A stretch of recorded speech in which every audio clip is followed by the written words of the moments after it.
सिर्फ स्वादिष्ट ही नहीं, सेहत का खजाना है ये चटनी। सिर्फ एक चम्मच खाइए और डायबिटीज़, बीपी, हार्ट प्रॉब्लम वगैरह को बाय बाय कीजिए। तो हेलो फ्रेंड्स, स्वागत है मेरे चैनल देसी मिजाज पे। मैं हूँ प्रिया।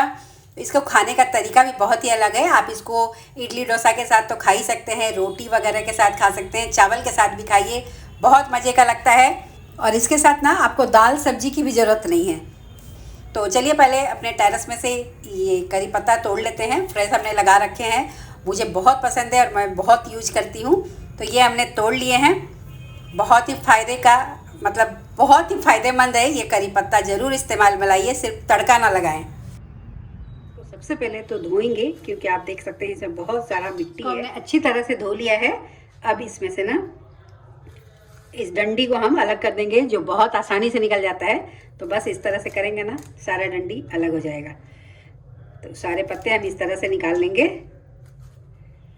और करी पत्ता आप सभी को पता ही होगा कितने फ़ायदेमंद है आपके बालों के लिए, स्किन के लिए, हेल्थ वाइज बहुत अच्छा है।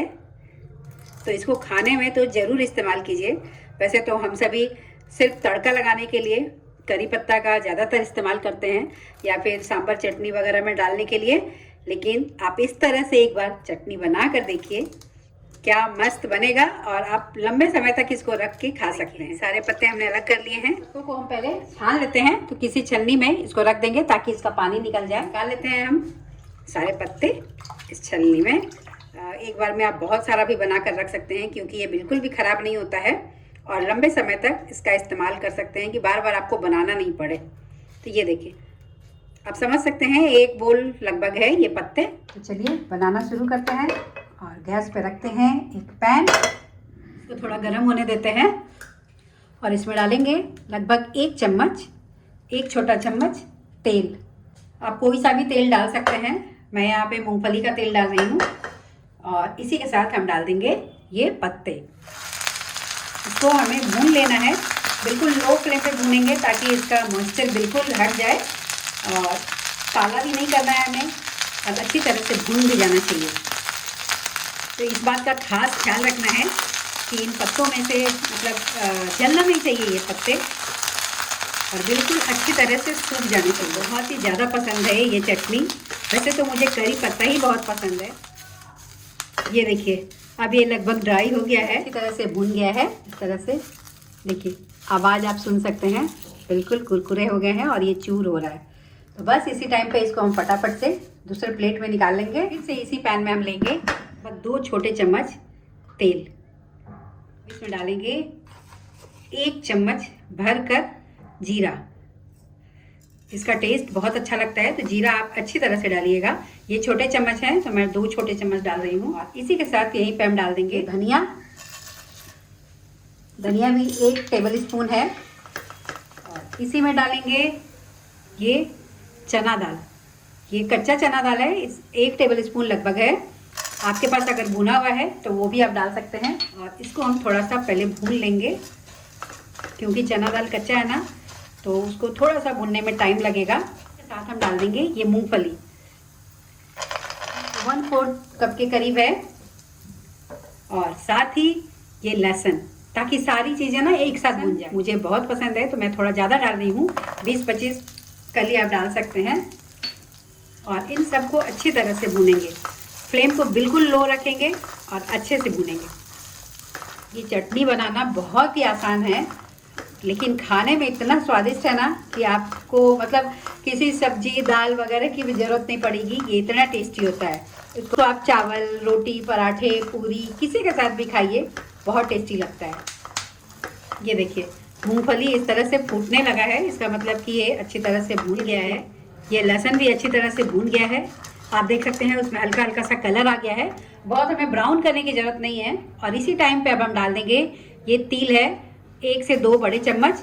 तिल आप सभी जानते हैं कि कैल्शियम का खजाना है, तो इसको अपने खाने में तो ज़रूर इस्तेमाल किया कीजिए, बहुत अच्छा इसमें टेस्ट देगा। और तिल को ना आप लास्ट में ही डालिएगा, क्योंकि इसको भूनने में ज़्यादा टाइम नहीं लगता है।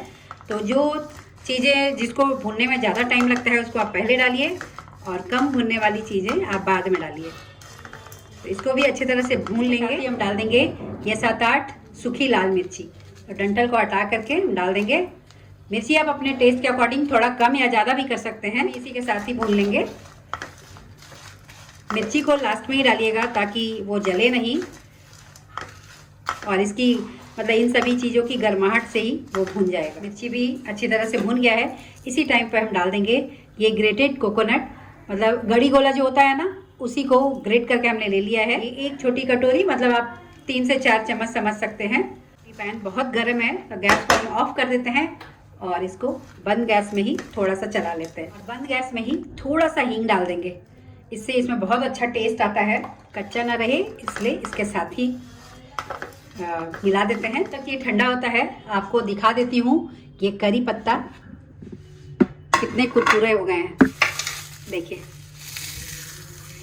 ये इस तरह से चूर हो रहा है, मतलब इस तरह से आपको क्रिस्पी कर लेना है।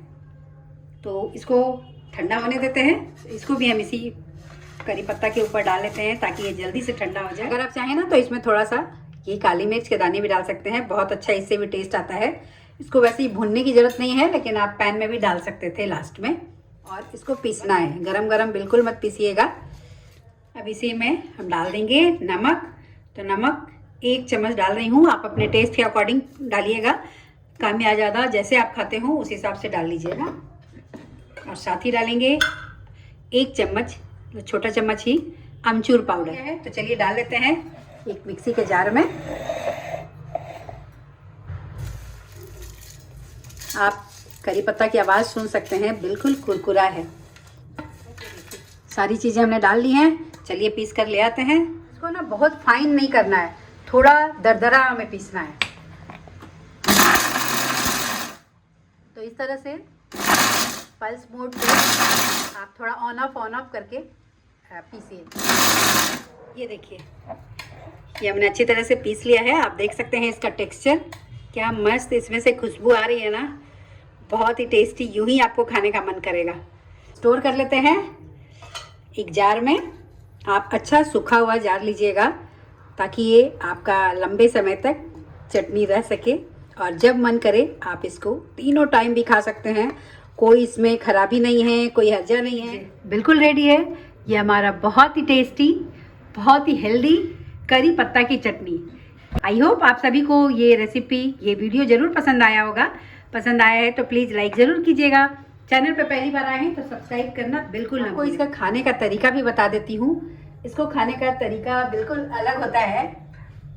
आप तो पहले तो इडली, डोसा वगैरह के ऊपर भी डाल के खा सकते हैं, या फिर अगर रोटी में खा रहे हैं तो रोटी लीजिए और उस पर इस तरह से 1 बड़ा चम्मच ये चटनी और साथ में डालिए घी। बस अब इसको खाइए, एकदम मज़ा आ जाएगा खाने का। आप जब तक इसको खाएंगे नहीं, बनाएंगे नहीं ना, आपको पता नहीं चलेगा कि ये कैसा होता है। तो मुझे उम्मीद है आपको रेसिपी ज़रूर पसंद आई होगी और आप भी बनाने वाले हैं। तो आप जब बनाएं तो फीडबैक ज़रूर दें। तो इसी तरह की और भी इंटरेस्टिंग रेसिपी के लिए देखते रहिए देसी मिजाज। मिलती हूँ नेक्स्ट वीडियो में, और चैनल को सब्सक्राइब ज़रूर कीजिएगा।